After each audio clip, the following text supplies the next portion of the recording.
Het is die 4 februari, de dag dat. Facebook, het zien hier bestaat.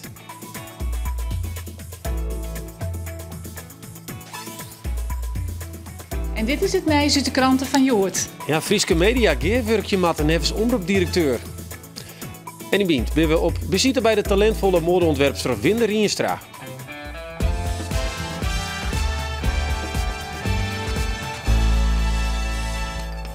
Een heel goeie joen. Op de dag dat Omroep Friesland exact 20 ierlien uiteenzette met de televisieuitsturing is het de beurt om de sjogger. Joet zeggen we wat er oerbeleun is van de appelbeem van Omke Minne.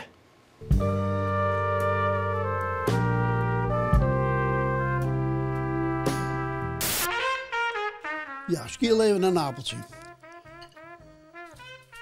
Hoe lekker, dan ben je al riep.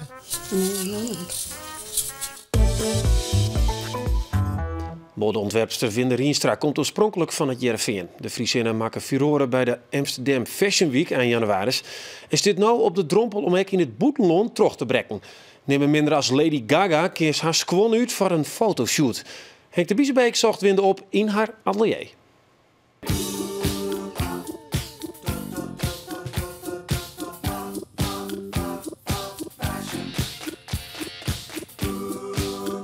Voor mij is de Frieske winterreis heel inspirerend. Ik vind sneeuw en het reetrieden ijs dat je de vrouw besjuggen van de andere kant. Omdat je op het wetter bent, omdat je reetrieden. En ja, dat vind ik prachtig. Daarom heb ik dat een soort wietbroeks in die creaties. Ja.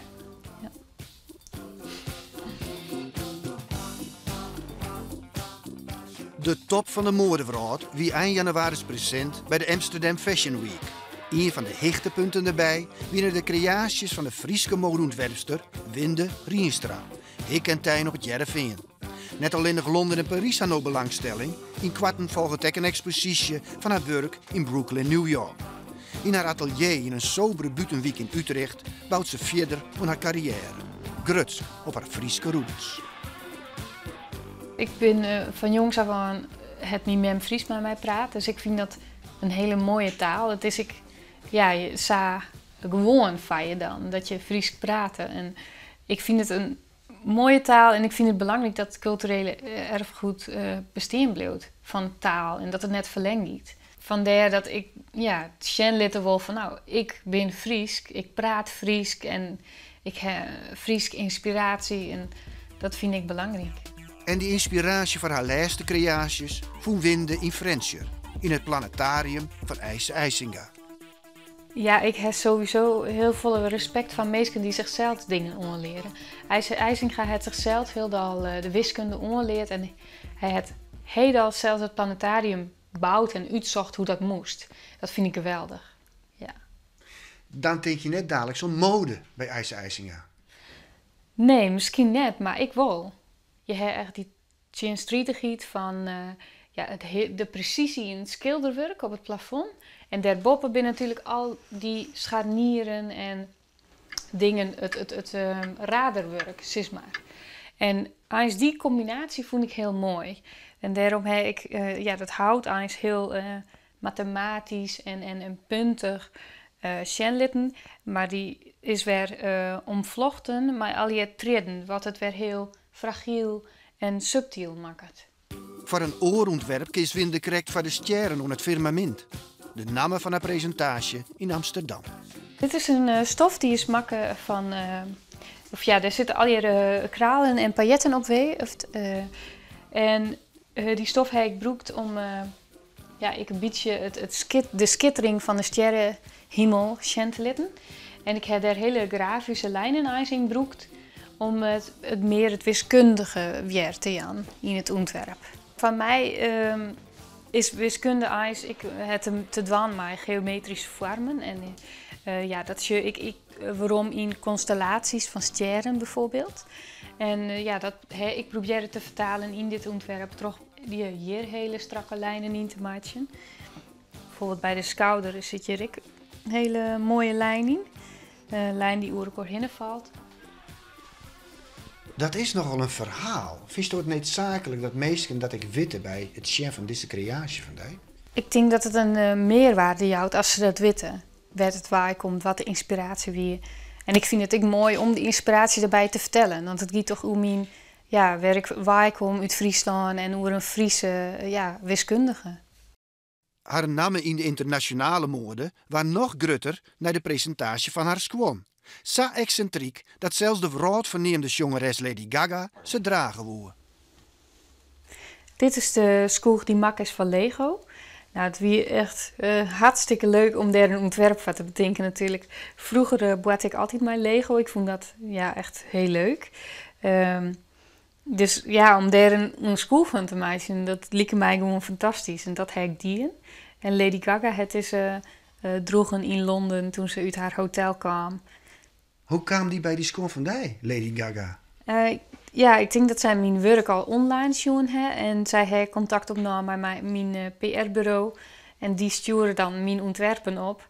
En dan moet je afwachten van dat is het on of net. En dan krijg je een telefoontje. En zij heeft het on. Dus dan, het is superleuk.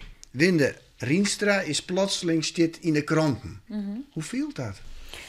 Ja, dat is wonderbaarlijk. Het is haast net te leeuwen of zo wat er dan gebeurt. Dat je in de krant staat en dat zij het echt onhoorn hebt. Dat mensen dat zeggen eens over de hele wereld. Had ze persoonlijk contact met haar zocht? Nee. Had ze wel iets achterlaten dat ze het moois kon vinden of zo, een notitie? Nee, ik net. Helemaal niks. Nee. Dat valt dan weer aan. Ja. Dogs binnen het krijgt die squam die haar ex stevige kritiek op smieten. Een terugslijnde squamfetischist wordt zelfs zijn. Dat is natuurlijk net leuk om te jaren. Maar dat moet je meenemen naar je volgende show. En dan ervoor zorg je dat het net werk gebeurt. Loeks die zelfs die kritiek aan? Ja, dat wel. Dat is heel moeilijk om dat net te doen. En als een recensent dan ook nog zei van... ze schuivelen zo langzaam voorbij dat we alle tijd en gelegenheid hebben om naar haar kleding te kijken. En dat valt ook niet mee. Is dat dan een klap in het gezicht? Ja. Luister er wekker van. Ja. En wat is dan die reactie? Bij mezelf te rieden van hoe ga ik verder. Dus ik bleef wel bij de grens op ziekje naar tussen kunst en mode in. Ik tussen kleren of objecten in. Dat vind ik mooi, dat spreekt mij aan. Maar commercieel, makkelijk te dragen voor de massa en te keep in grote warenhuizen? Nee, dat zal Winde niet ontwerpen.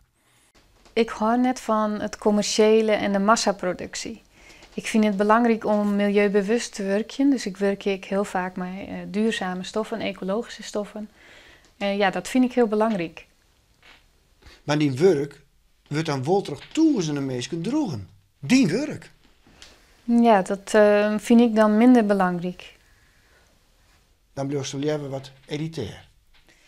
Dat net per se. Wist je kende kleding als inspiratie van mensen. Als het in een musea is en het is een uniek stuk, dan ken het ik niet als inspiratie, als meer als kunst.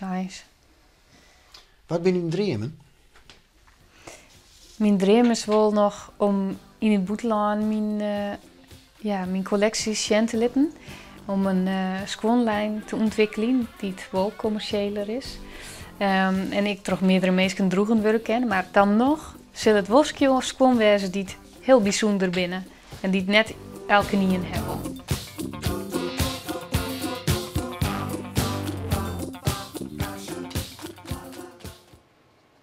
Ja, prachtig. Ja, Omroep Friesland viert feest dit weekend. Het is echt weer, we hebben al heel veel gebak onder productie. Want het is exact 20 jaar dat de eerste televisieuitsturing de loft in ging.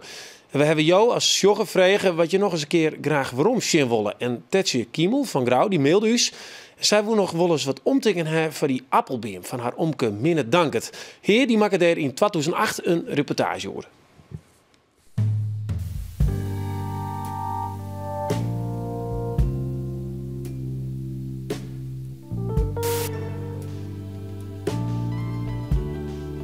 Goeie, Josjuggen en je hoort het televisiejournaal van Friesland. Goeie! Wat doe je aan de baan? Ja, welkom bij Bopperslag. Ik ben Tetje Kiemel de Leeuw en ik wil graag een stukje van Minne Dankert weer opzetten, maar zijn appelbeer. Mijn omke leeft net meer, want het is mijn omke. En we hadden er altijd reuze van genoten van omke en ik vond dat er dit wel verzet.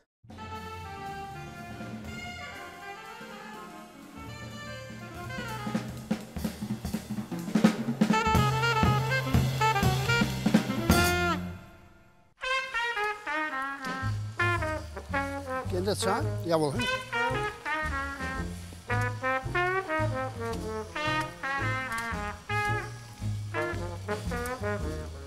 Nou, hier staat er, de Minne Dankert. En hoe kom je erom? Het is eigenlijk een wonderbaarlijk iets. Hij moet uit een pit komen wezen. Hij groeide eerst in de hagen. En dat ga ik hem opwouteren. En we hadden er reuze om laken toe, dat stukje. Want hij moest er overal aan, maar hij zit er sloeg in de stoel en dat ontkam hem. En ik zei er maar eens even onder de kleren ontwam. Maar ik voelde me in de sleep. En toen waren er wekker en ik zei, nou, doe maar eens nog even die verklaren. Nee, hij zei, het kan zo, hè. Hij ging grien overal altijd om. Ze konden meestal mee. En hoe viel dat nou om een appelbeer in de tuin te halen met jouw eigen naam? Nou, dat kan je wel begrijpen. Nee, vertel. Nou, het maakt je me net sabel om. Dat had zelf wel een ding beleven. Dat maakt me net dik om. Maar ik vind het mooi dat het er is. Heb je zelf ook wat met appelbeer? Nee, ik kan niks met appelbeer. Ik ga alleen nog wat met bijltjeblommen, maar ja. Want kregen je wel appels van hem? Of hoe? Ja, we konden wel wat appels krijgen, maar net te vallen, want aan oor moest ik wat hebben. Alle lieken vallen.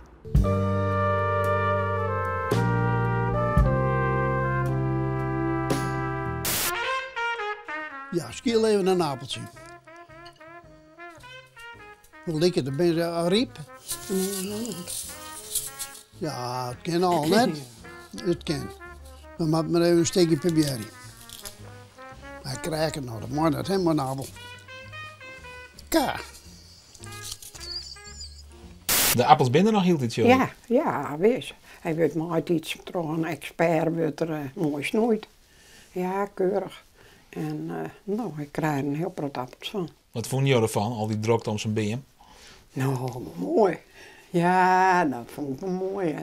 Ach, dat is hoe ik bij wat bedrijvigheid. Hè. Ja. Ja, dan ben ik verschillende west. En dan ben ik naar de tijd gewoon zo best om toekjes. Hè, dat ze helemaal er een toek hadden en dan bereiden ze die zelf op tot een been. Dus het is een goed ras? Ja. Ja, een klinkende naam, maar de appel is er nevens.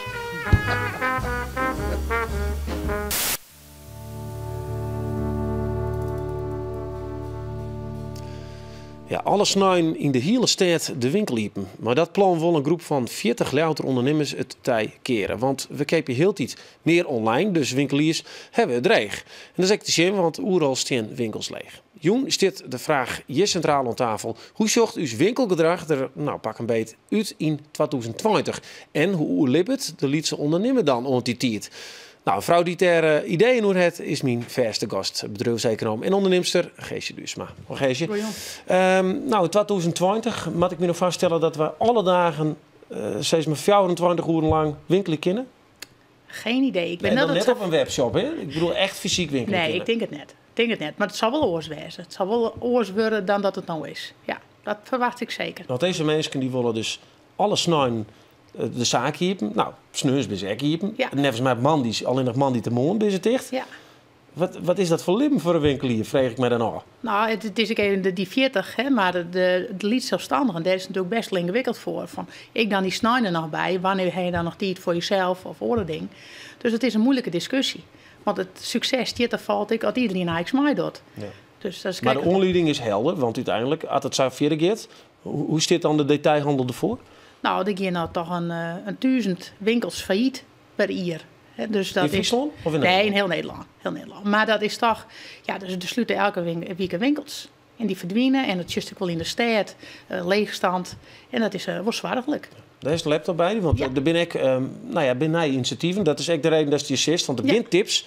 Dan zit in de werkgroep 2021 MKB 21. En dan get ik hoor, hoe kan nou die Lietse ondernemer, die Lietse winkelier, ik broekmaatje van de nieuwe media en zie winkel in stand. Nou, let eens even zien, want er is er een website voor van een ondernemer die dit goed dient. Zwijgman, hier als voorbeeld. En die had een periode 2 winkels sluiten in Lauwert in Heerenveen en in Drachten. En de winkel in Lauwert, die is nog steeds open. En ze heel wat inzetten op internet. Dus goede nieuwsbrieven. Nou, een hele leuke site, wees te klingen. Van alle kanten bezinkist, wees mooi op maat selecteren kist. Jongens, famkes, winter. Dus het is vrij makkelijk door die site scrollen. En dat nodigt uit om dan wel online te kopen. Ik uitverkopen zo. Ja. Dus ik heb nu al de winterjas van volgend jaar. Die heeft al gekocht? Ja, online. En, maar het nodigt ik uit om even in de winkel van te zien. Want wat is de meerwaarde dan nog van een fysieke winkel?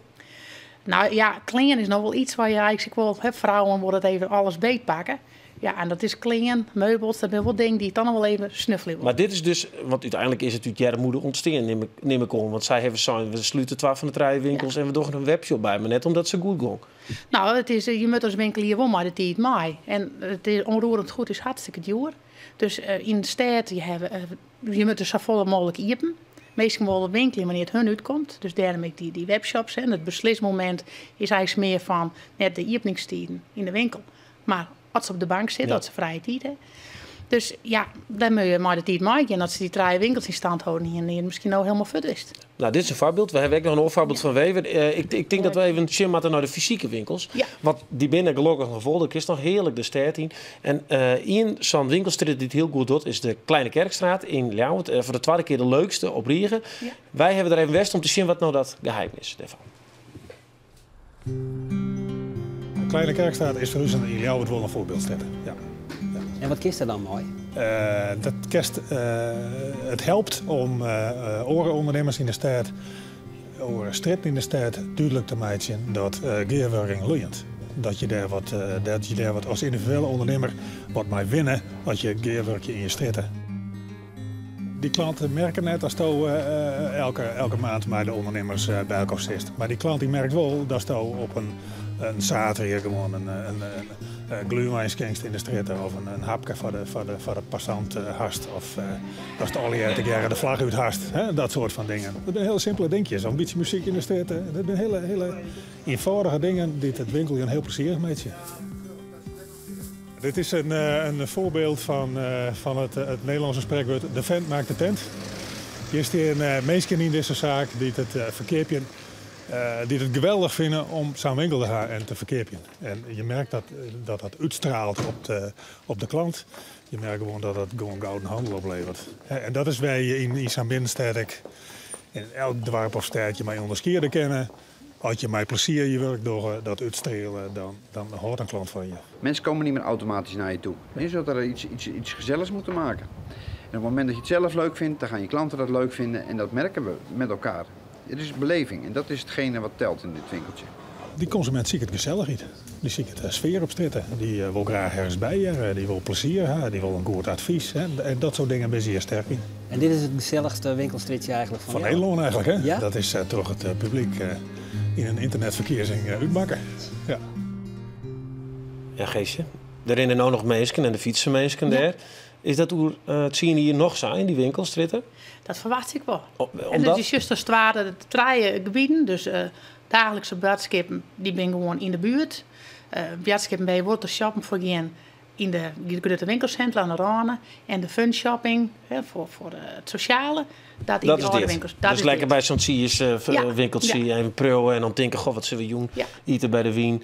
Dat is dat genieten dus. Een stukje goede horeca moeten we natuurlijk wezen. Lekkere koffie. Misschien wat entertainment.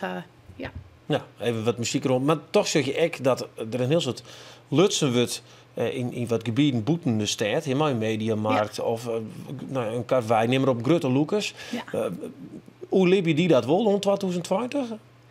Dat denk ik wel. Dat is natuurlijk wel de volumemarkt, maar die moet het echt hebben van de massa. En die heeft oren verdienmodellen. Dat gaat meer, die sjuggen oren naar de merken als wij dan als een Lietse ondernemer. En die moet echt, die wil handel. Ja. Dus die zitten er oors in. En die zitten natuurlijk ook bij goedkoper. Ja, want die kunnen groter inkopen. Ja. Wij voelen ook, want Albert Jensma wie op paard is, maar de stadsmensen vonden we een heel mooi voorbeeld van de Douwe Egbertswinkel. Ja. Zullen we er even zien? Ja. Deze man die had bij zijn DE-winkel, ik meer iets van 8000 volgers op Facebook. En de bordskippen die hij uitstrooit... 8000 volgers? Ja. De bordskippen die hij uitstrooit, die zijn eigenlijk heel aardig. Hè? Dat is net alleen nog maar reclame. Nee, dat is gewoon... Die zorgen ervoor dat er een sfeer maakt het best graag bij je wordt als consument. Hè? Dus het is een hele kring van mensen die je heel graag komt en je een bakje koffie helpt, maar ik oordingen docht. Hè? Hij is echt de eerste ondernemer in Ljouwert, nevens mij, die de verbouwing vaak ook krijgt bij gebruik van crowdfunding. En die crowd krijgt hij bij elkaar toch zijn meerskip om zijn bedrijf in te bouwen. Hoe krijgt hij dat van elkaar? Ja, toch dat mensen graag bij hem willen. Toch zijn uitstraling. Is het zijn persoon of is het wat anders? Ja, dat had... Als je gebruik maakt van middelen als Twitter, Facebook, dan gaat het erom net puur om het reclame maken. En dat is wat soort bedrijven leren moeten. Maar het gaat erom om een sfeer te bouwen. Door maar te litten, dat is persoonlijkheid hast, dat is leuk best, dat is aardig best, dat is mensen graag verwelkomst, dat is leuke dingen krijgen bij die. Maar het is geen reclame. Hè? Het is een oorsoort iets, 16 eigen bedrijf. Daar maken ze een karakter van. En net van het product als het verkeerd van 12,50 voor 12,25. Dat is net relevant meer. Het gaat om oren dingen. Mensen willen best wel een kwartje meer voor een bakje koffie betalen of €1 meer. Ja, en dan bij de groep jaren. Als ze maar weten dat dan, als dat in topzaak is, dat het gezellig is, dat het een plezier is, dat is niet vreemd inkomst, dat soort aspecten, dat is belangrijk. Ik vind het echt verrassend, want ik wist het helemaal net. Dat zijn gewoon 8000 volgers. Je hebt 1500 ongeveer bij de pleert. Ik vond dat al heel wat. Maar flink aan de bak, ik ben nog even aan de bak, dus meestal. Ja, maar dan komt het uiteindelijk bij de tips in, want dat zei ze daar. Ja. We willen ze nog wat tips, maar ja, wat kun je nou dan als lietsondernemer en je wil het toch helly en net alles snel in werkje willen? Nee, nou ja, ik denk dat de lietsondernemer, die moet net bang wezen voor die nieuwe techniek. Dus die moet dat wel omarmen als het ware. Dus net denken van het waait wel oer. Dus dat Facebook, Twitter, LinkedIn, wat dan ik maar gewoon broeken. Ben ik sluw wat je het nog net in de gaten hebt. De winkels die menen. Dan ben je geen ondernemer. Ja, die menen echt dat het oer waait. Dat het zijn tijd wel uitzien. Dus en hiermee zeg ik wel, aan de andere kant is het creativiteit, flexibiliteit. Dat je het bij ondernemerskip, vind ik. Maar we hebben ze wel een setje aan. Dus de ondernemers. Ja, maar ik wil weten wat ondernemer het was, net wat de koepel eromheen het was. Nee, maar goed, je kunt dus wel makkelijk hoor. Nu met gearwerkje, wat ik al in het eerste film gesigned werd. Als je 14 van wat doggen, dat zet meer zoden aan de dieken dan dat eentje doet. Dus bij elkaar komen. Bij elkaar komen. Stritten bij elkaar zie je en dan. In Burgum was eigenlijk wat de Lietse Sjerksteden door wij wat groter doen. We hebben makkelijk een ondernemersacademy oprichten. Dus makkelijk leren. Nou, als je €50 in de pot gooien, dan kun je wel een leuk gesprek uitnodigen. Nou, maar erbij wezen. Ja, erbij wezen. Nou, ik hoop dat mensen kunnen het oppikken. Want het kan wezen dat we net bewinkelen kunnen of zelfs. Nee, gemiste kans. Ja, oké. Nou, dit weekend van Joen. Morgen ben we er weer. Een hele noffelijke Joen verder.